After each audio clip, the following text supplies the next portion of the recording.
There are several reports mentioning that pregnancy increases risk of aortic dissection, especially in those predisposed due to aortic disease.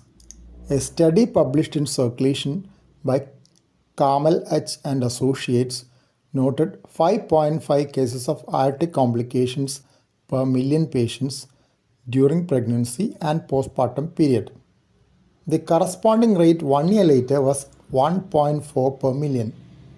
They had analyzed the data from 3 US regions covering over 6.5 million pregnancies in about 5 million women during the period from 2005 to 2013. The pregnancy-related risk period was considered as 6 months before delivery to 3 months after delivery.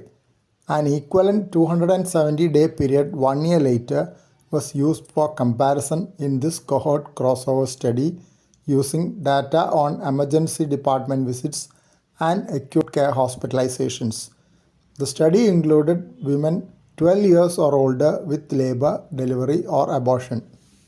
Even though the study documents an almost four-fold increased risk of aortic complications in pregnancy, the absolute numbers are comfortingly not very high. The increased risk in pregnancy is thought to be due to effects of hormones on the connective tissue and the increased central aortic pressure during the strain of parturition. Blood levels of estradiol, progesterone, and relaxin increase during pregnancy and can contribute to the loss of aortic wall integrity.